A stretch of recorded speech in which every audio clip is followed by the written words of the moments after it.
How do you feel about the palace hearing you speak your truth today? Are you afraid of a backlash? I'm not going to live my life in fear. The royal family is a symbol for the whole nation, and those damaging allegations were watched by an audience of more than 49 million people globally.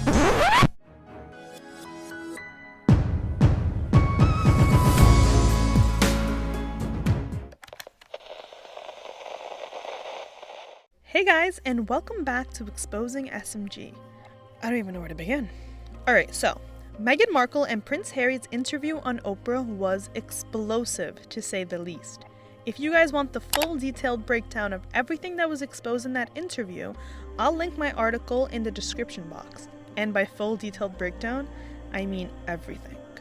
So today I'm going to be talking about all the lies and contradictions that Meghan and Harry told Oprah. I'm talking full-blown, hardcore proof that they were lying. As much as we all want to badly believe that Meghan is a reincarnation of the late Princess Diana, something tells me that more is going on behind the scenes.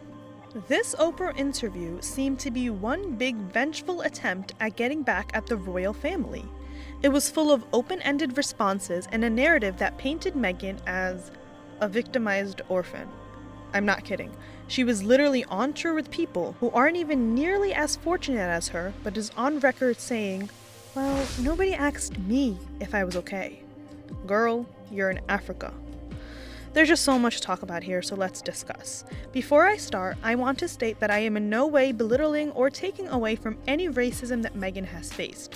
I've stated before that the media was vile to Meghan, and there were a lot of articles put out with biased racial undertones.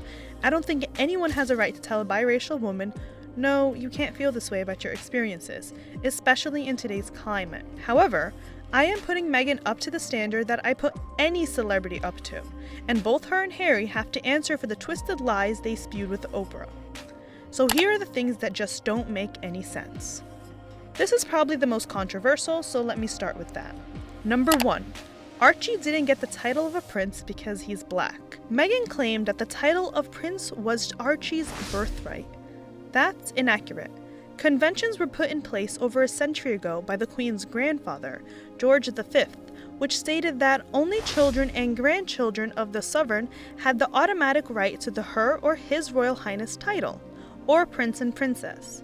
In the case of Archie, who is a great-grandchild of the monarch and child of the second son of the heir to the throne, he would have a right to bear the title Lord Archie, Earl of Dumbarton. At the time of his birth, it was said by their reps that Harry and Meghan didn't want an official title so Archie can lead a more private life. Therefore, Archie would be addressed as Master Archie. Archie would be able to get the prince title once Charles becomes king, and that is something that Harry knows. So why would the family explain it to Meghan when her husband can? Meghan is arguing that she doesn't care for the title, she just wanted security. However, regardless of whether he was getting the title or not, he still wouldn't be entitled to private security, and there are many reasons for that. Firstly, apparently Charles is supposed to rebrand the monarchy because the people, aka the taxpayers that fund them, are unhappy with the number of funds spent on them for things that aren't necessities. For example, Prince Andrew's daughters, Princess Beatrice and Princess Eugenie, were stripped of their private security 10 years ago. On top of that, the Queen told them to go out and find their own careers as they are not going to be working royals, even though Andrew wanted that for them.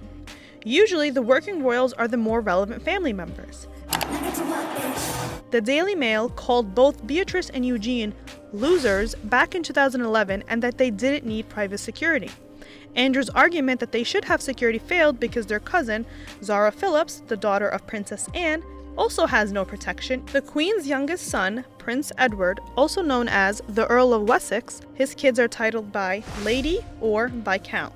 This is to show you that this title drama wasn't specific to Archie and Meghan. But let me give Meghan the benefit of the doubt. She wanted the title for security, right? On the topic of security, the royal family doesn't get to say who gets security and who doesn't. Again, it's reserved for the working members of the royal family, and that security is decided by London's Metropolitan Police Service. There are two sections of the Protection Command. The first section is the Royalty and Specialist Protection, which provides protection to the royal family.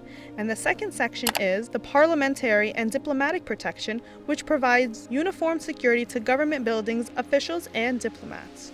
So which institution told them that Archie wasn't getting protection? The senior royals or the Metropolitan Police Service?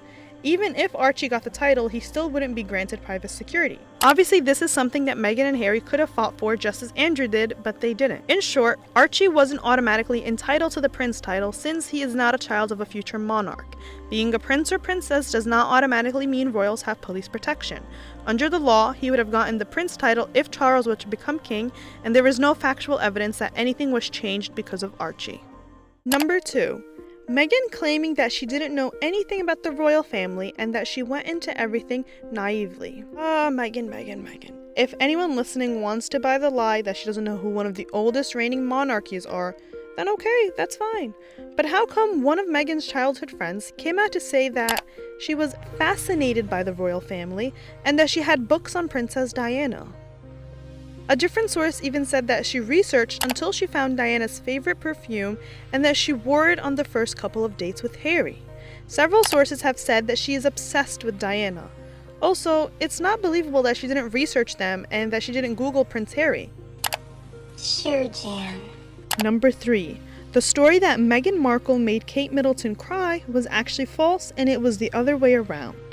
This was a big story that was bubbling over the years that stated Meghan made Kate cry over the Flower Girl dresses. Long story short, Meghan said that it was actually Kate who made her cry, but then ended up apologizing and sending her flowers.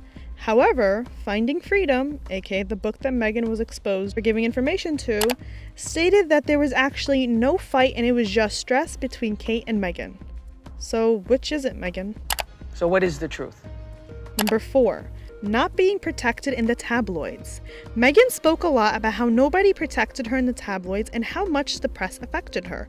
At the same time, she says that she reads nothing that's written about her. Funny enough, Shallon Lester, who worked as an editor of Star magazine for over 10 years, said that back in 2017, it was a well-known fact that Meghan hired not 1 or 2 publicist companies, but 3 to run articles about her and make sure that her name was in the tabloids a certain number of times each month. So that doesn't seem like someone who doesn't care about the tabloids. This is also another fact about the industry. Surprise, surprise, celebrities love the press. Another reporter literally exposes Meghan for this. Katie Hind said that Meghan brought her Prosecco wine all night for some column inches. Emily Andrews, another reporter, gave some insight about Meghan's comments in which she claims that the press team didn't defend her when things weren't true. Emily says, the press team with whom I interacted with defended them again and again and again, and told me things that were wrong, so I didn't publish them.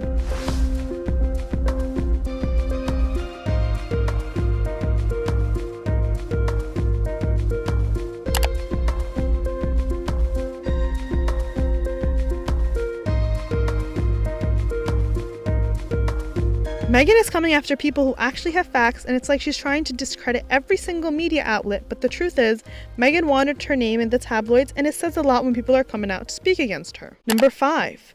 Turning over her belongings, such as her passport. Meghan said, when I joined that family, that was the last time I saw my passport, driver's license, my keys, all that gets turned over. She's claiming that she hasn't seen her passport since she turned it over, so this begs the question. How did you travel to Ibiza to see Elton John? Or to New York for a lavish 6-figure baby shower? Or to endless vacations without a passport? After the wedding, Meghan took a private jet to the following events: their secret honeymoon, a lavish 6-figure baby shower thrown in New York City by Serena Williams, the US Open to see Serena Williams play, Misha Nono's wedding in Rome, and they traveled privately to both Ibiza and Nice. Then she went to Canada for Thanksgiving. Then she and Harry left the royal family. So, how did she do all of this without a passport?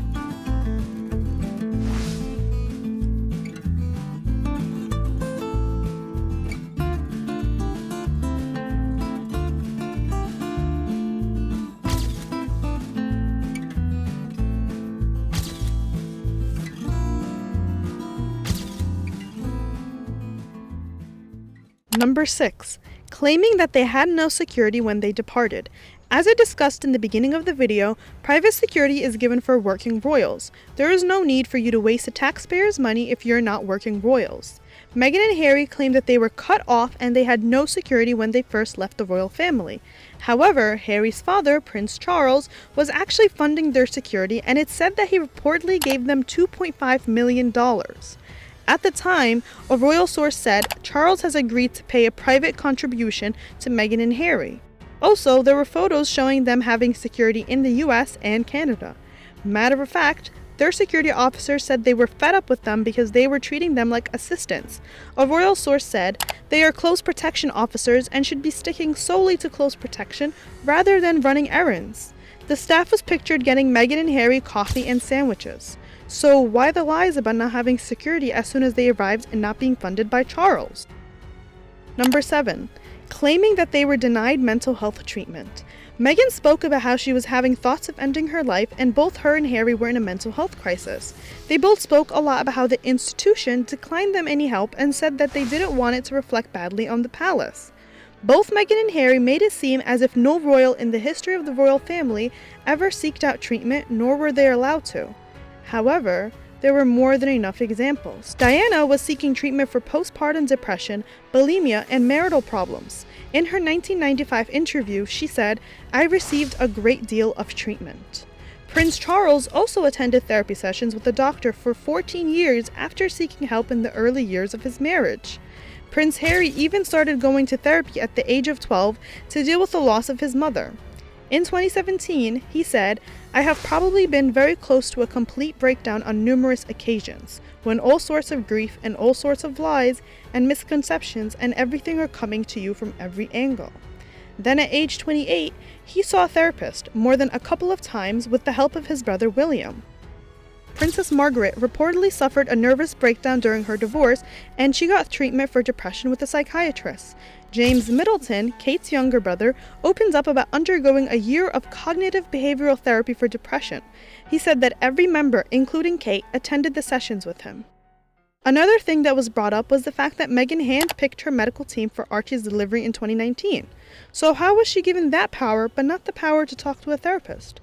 I am a little conflicted about how the idea that the institution don't promote getting help and frown down upon it to the point where Harry claims he didn't get the help he needed, despite already being on record saying that he has, even though everyone else who seemingly needed the help got it. Number 8. Meghan claimed that she received no royal training.